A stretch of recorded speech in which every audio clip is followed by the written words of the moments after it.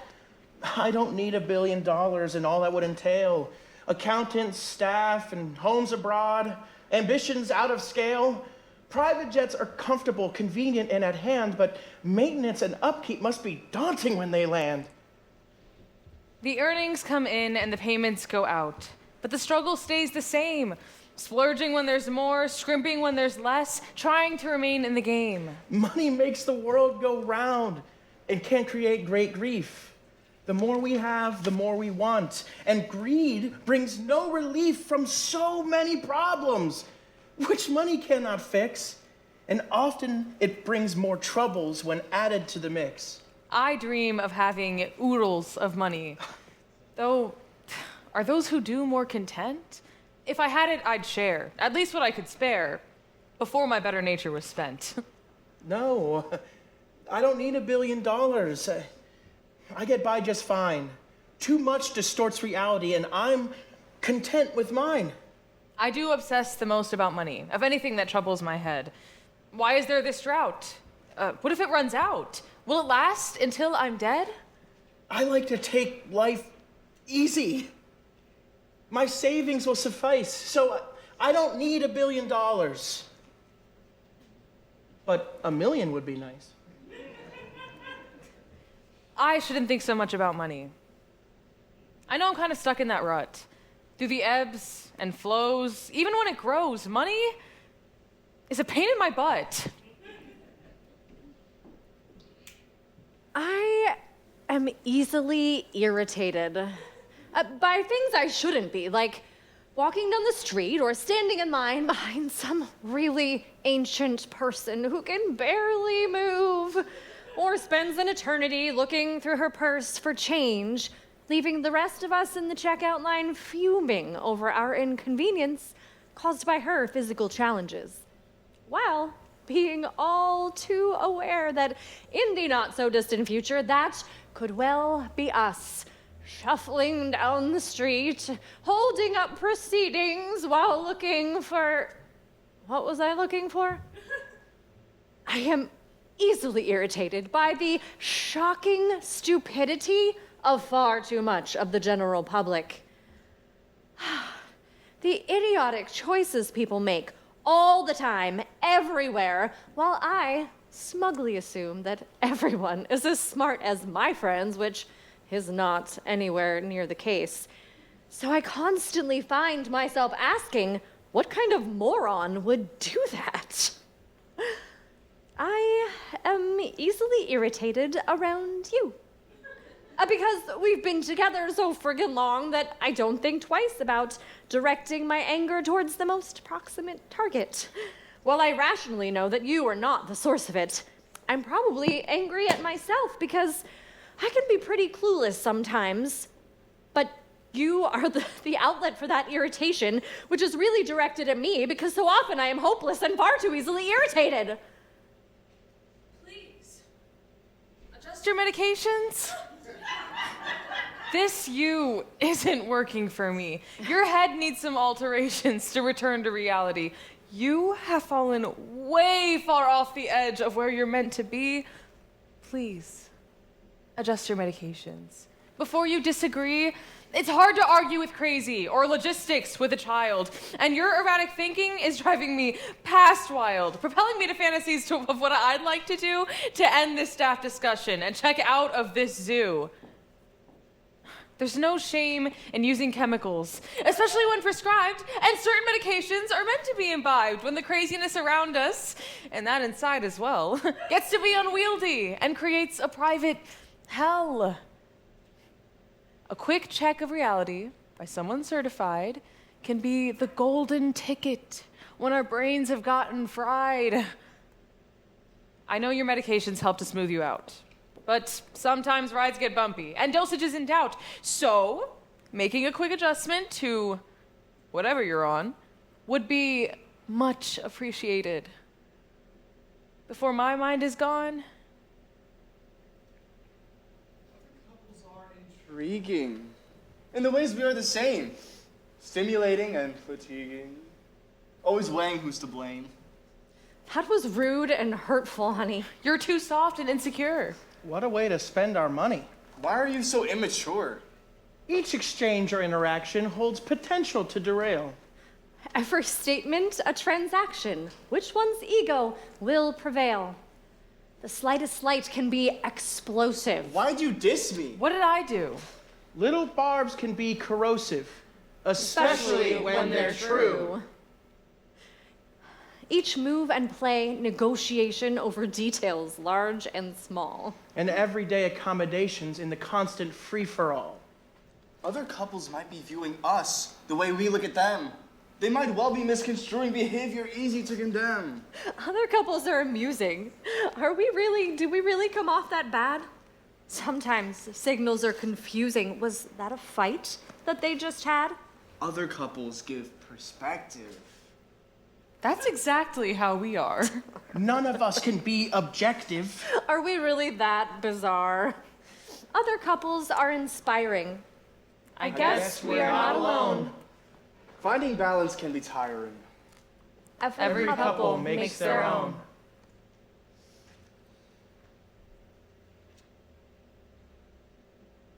If this should be the last time I ever see this place, the beauty and the majesty and the magnitude of space, I won't regret the loss of never to return, but once again be grateful that I was able to sojourn in this pinnacle of nature, this stretch of glory land, and travel to it frequently in the decades I have spanned.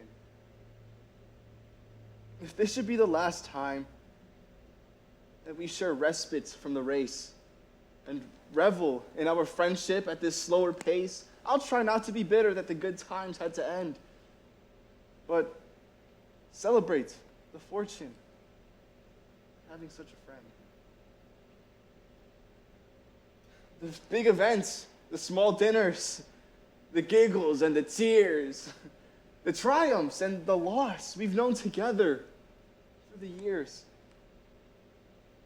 If this should be the last time I ever see your face, the smile I awaken to, the body I embrace, I will not rue the emptiness or fall into despair, but once again be grateful that you and I could share so many years together, as depth of feeling grew, and marvel how I could receive such a gift as you.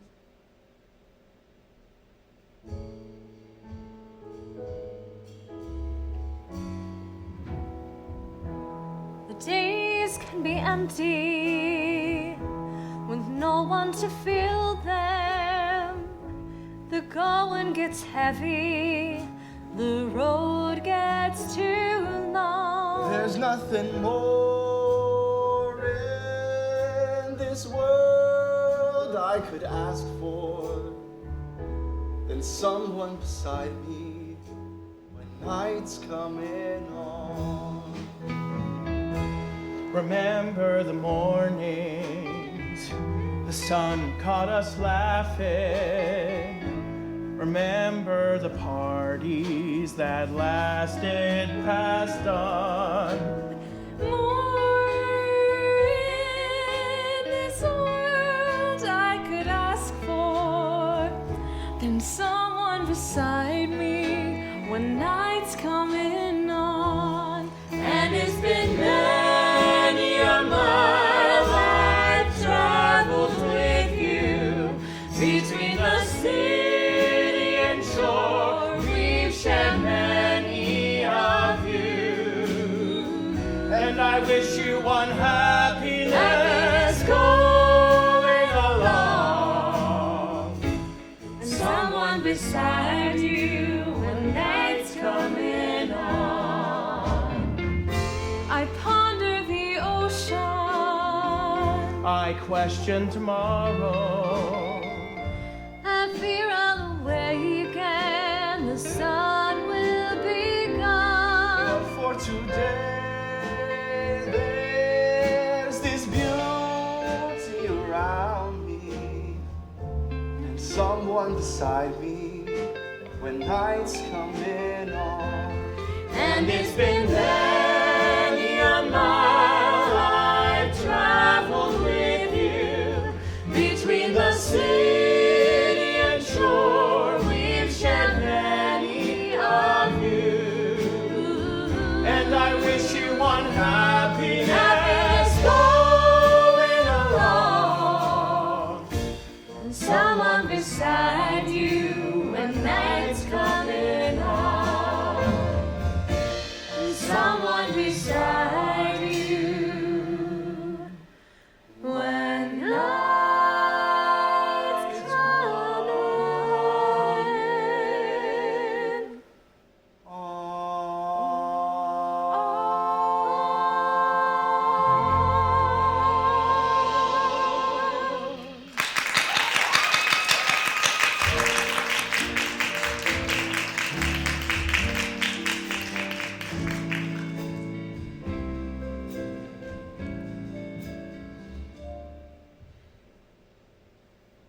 If you want to be on the wrong side of history, I guess that's your decision. But years from now, you're gonna look pretty damn silly. In retrospective clips spouting blips of nonsense about how our marriage is ruining yours, or the institution, or causing the sky to fall. When we recall the arguments justifying slavery, or against giving women the right to vote, or laws of miscegenation, the idiots who made them looked pretty stupid then and really stupid now. But they persisted anyhow, and insisted God had decreed it thus, and therefore all the fuss had to be made, tirade after tirade. And now we look back and laugh, or cry. And wonder why anyone would be so dense and have such immense pride in their own ignorance. But if that's the route you choose to take, don't come crying to me about your mistake. This is the land of choices that are free. And you are choosing the wrong side of history.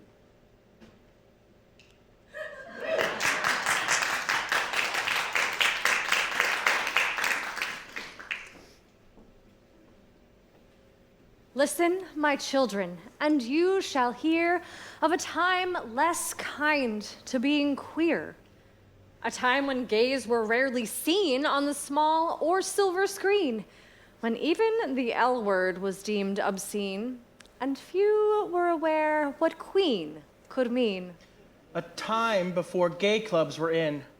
A time when love was called a sin if it didn't fit in a Rockwell frame, if it dared to speak its name. A time when no one even spoke of couples made of bloke and bloke or bird and bird, unless some rancid joke was heard whispered in a private club or yelled out in a rowdy pub. A time when brave souls risked their limbs and risked their lives, acknowledging their deepest drives were to connect with their own kind in body and, of course, in mind. A time when few would think to proudly march instead of slink into the dark, cramped confines of closets where the old designs of society and church were hung and stored with hatred's fetid dung. So listen, my children, and you shall hear how far away we've come from fear, how those before you braved the wrath of reverend and psychopath, and stood their ground to love themselves and free their kind to be at peace in home and mind. And though our progress is hard got and we are in a better spot, Still many battles must be fought. A lot has changed. a lot has not.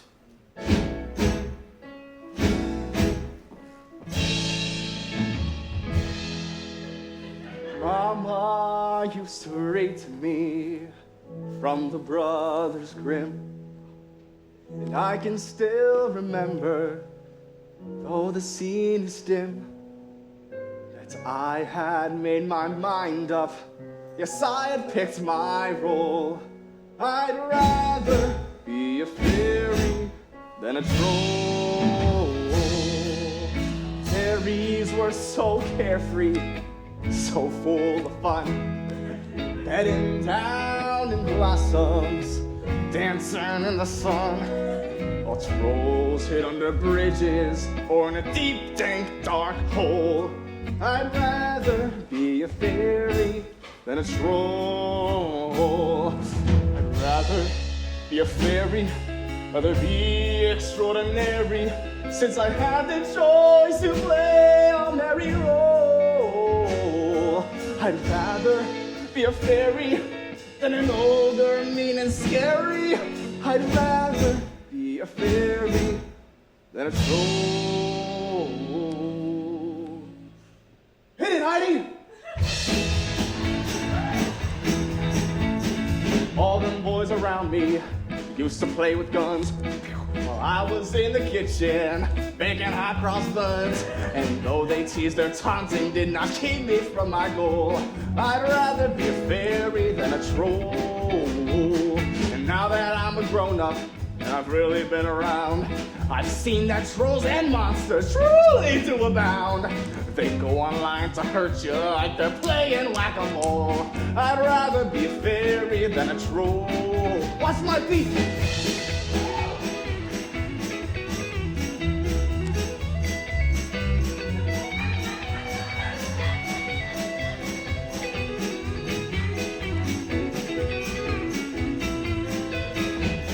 Some of us have magic that we keep deep inside, or push it under bridges where the awful ogres hide, when we only have to use it to make life so gay and droll.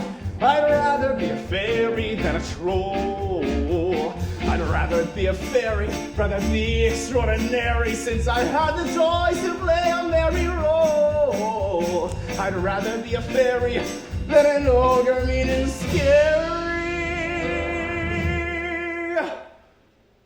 I'd rather be a fairy than a mean old life. No glass, tight ass, anger-ridden, feelings hidden, double-crossing, goddamn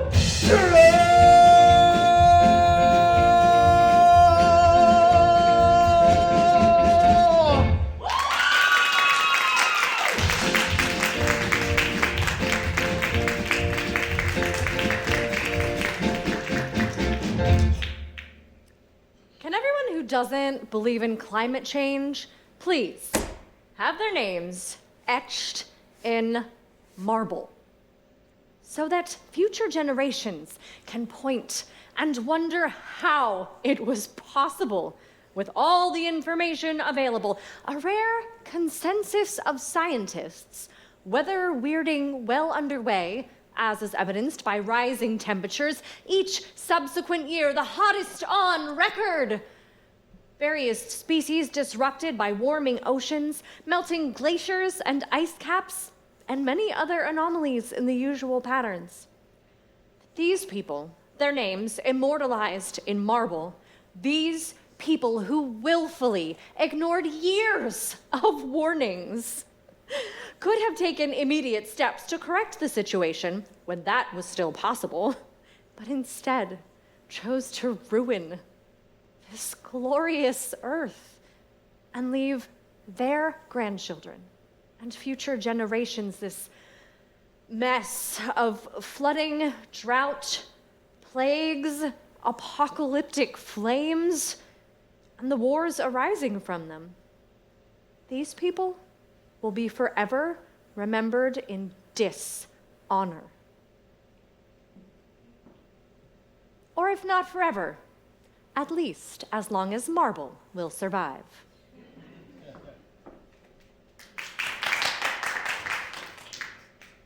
If Jesus came back, he'd have a pretty big heart attack if he saw what goes on in his name. Yes, I have a hunch he'd lose his patience and lunch and really regret that he came. There are many who say he has shown them the way. As they secretly play dirty pool, they'll publicly pray, make a righteous display. As they stray from that old golden rule, If Jesus returned, he'd find too few have learned that his message was love and compassion. Many brandish his name while they proudly proclaim he'd approve of their hate and ambassion. If Christ should revisit, he'd ask, "What the hell is it you don't understand from last time? I champion the meek, whose lives may be bleak, but poverty isn't a crime." In Christ's second coming, would he be maximizing his profits from the needy and weak? Like those who keep dunning the poor they'd be shunning, but for the riches they seek. I think Christ couldn't stand his name used as a brand by those politicians and crooks who market their schemes by flaunting spiritual themes while hiding their greed in cooked books. And what would Christ think of a world on the brink of a simmering theological war? A fight to the end, which fantasy friend is the one God we all must adore. I bet Jesus would say, "Put those weapons away. Your warring is driving me wild. It's true, I'm God's son, but there's more than just one. I was never an only child. I've got sisters and brothers and plenty of others who have helped to make my message quite clear. Instead of trying to rule, treat life as a school. Learn lessons from all Dad sent here." As if Jesus came back, his mood would turn black, and he'd throw up his hands and his dinner. He'd be frozen with shame by what's done in his name. Hypocrisy came out the winner.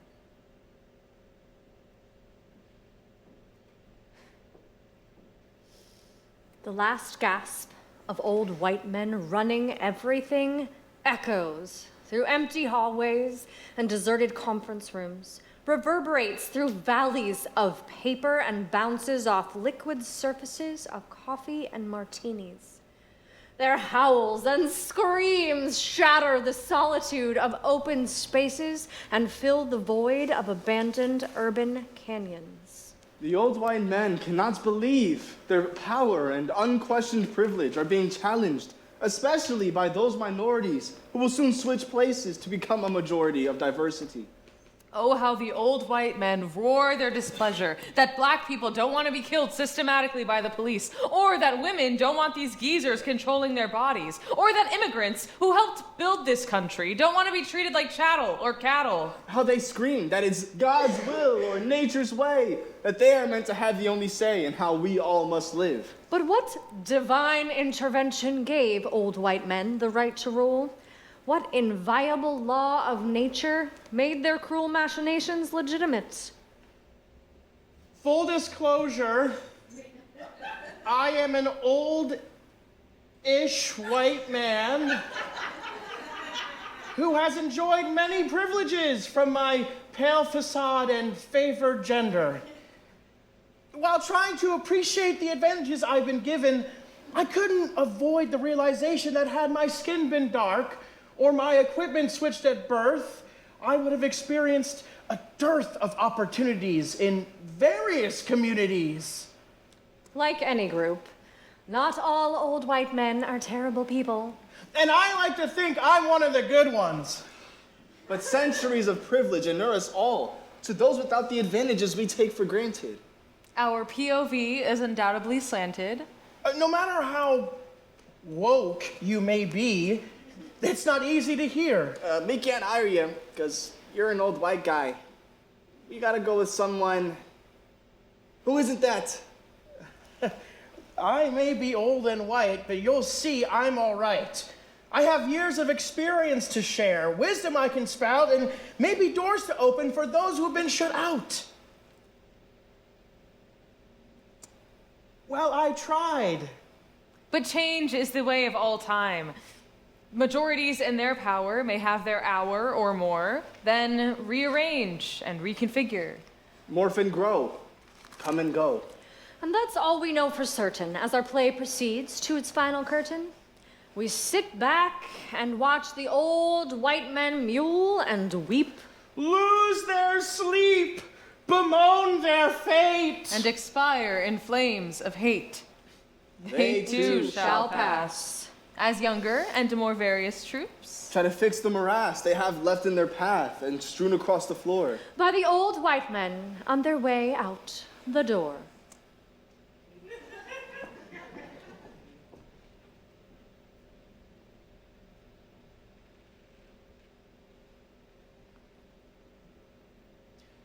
Let's get together Tuesday for a collective, nervous breakdown. I'll bring the Uzi, you bring the bombs. The world has gone crazy, berserk, and disjointed. Let's get some ammo and shoot up the proms. No one believes me when I say I'm angry. A bloodbath will wipe off their grins. Let's meet on Tuesday and blow them to pieces. The Dagos, the Mix, and the Finns. The whole world mistreats me. Nobody cares. My mother still beats me when pushed down the stairs. My true love won't answer when I breathe on the phone, so I'll burn down the house and leave love alone. Let's plan on Tuesday for that well-deserved breakdown. The post office, always a good place to meet. We can slice up the victims, skin them for keepsakes, invite the neighbors over to eat. No one believes me when I say I've had it. People had better beware. I've called the talk shows, posted and tweeted, and none of those jerks could be bothered to care. So, I'll see you on Tuesday. When I have my breakdown, don't give a thought about what you might say. I have machine guns and heaps of resentment. All of them sold in the old USA.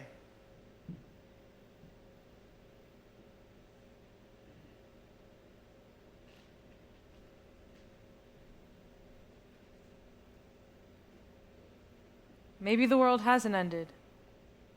Maybe it only feels that way.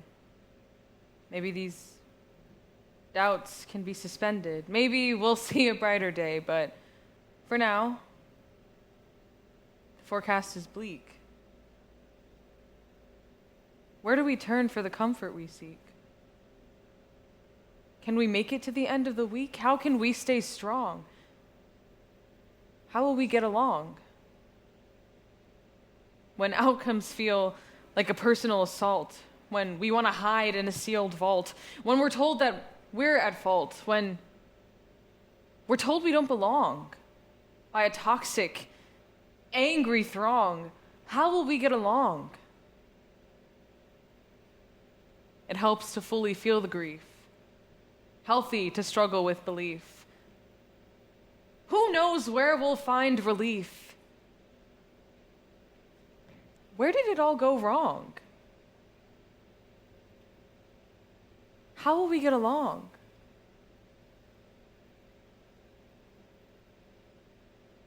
So much anger, so much pain. The march of hate will not refrain. A drought of care, no chance of rain.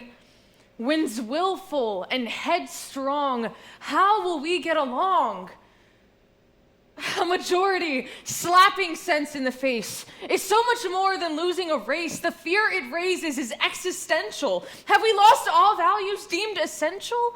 Over half the country has tossed reason aside, owning their hate with a sense of pride, hoping to see more rights denied, while we quiver with alarm. How many will they harm? Will they come for you? And me? Where could we possibly flee? Oh. These days are dark and cold and darker days. may yet unfold. The gulf is deep, the chasm wide. Only scorn from either side, no bridge crosses this divide. Can we ever join in song? How will we get along?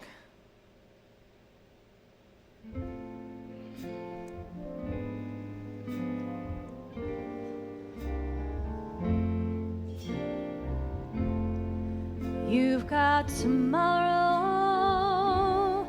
perfectly planned. You know exactly where you stand. Nothing in question, no doubt where to go. But I'm here to tell you that you never know. Everything laid out as you go to bed, even the ideas that will run through your head. Nothing will be hurried, nothing too slow. Nothing could go wrong, but you never know. You never know when life is gonna turn around and leave you stranded, empty-handed or upside down. Even when you got it licked, think you've picked twin place and show. You never, no never, you never know. You raise a family by all the rules. You choose the right books and best schools. Then pray to heaven and watch them grow. You hope they'll be happy, but you never know. You never know when life is gonna make you laugh or leave you crying, take you flying or bring you low. Even when you're on the rise, won the prize, it's up the show. You never, no never, you never know. You never, no, never, you never know.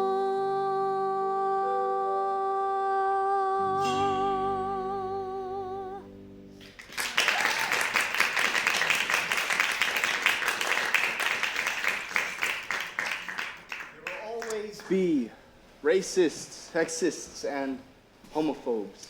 And anti-Semites, too. Those who find any kind of difference taboo. Those who shout, "Stay out!"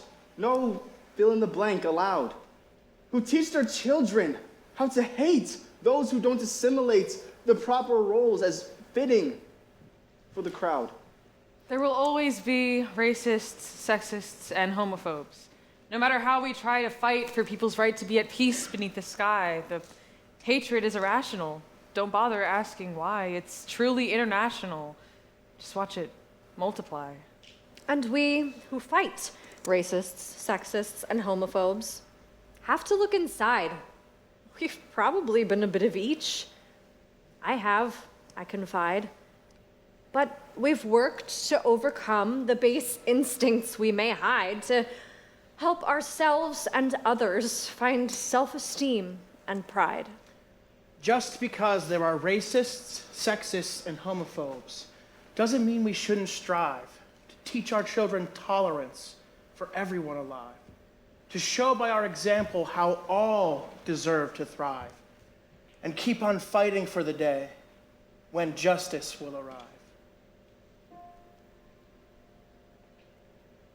Sometimes I feel like one small voice with little say and not much choice. In those decisions which affect us all, I feel my voice is very small.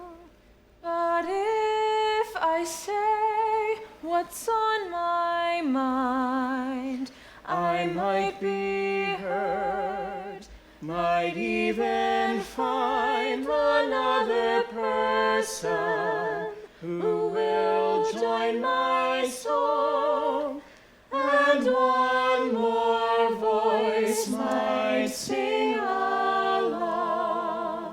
Sometimes I feel say, like one what's on small my voice with little I might be say heard, and might not much even choice in the decision another person who which will hear affect my us song. I feel my voice might is sing very along. small. We each must lift our one small voice, make our thoughts known and state our choice, so that our voice will not fade away, and every voice will have its say. We each must live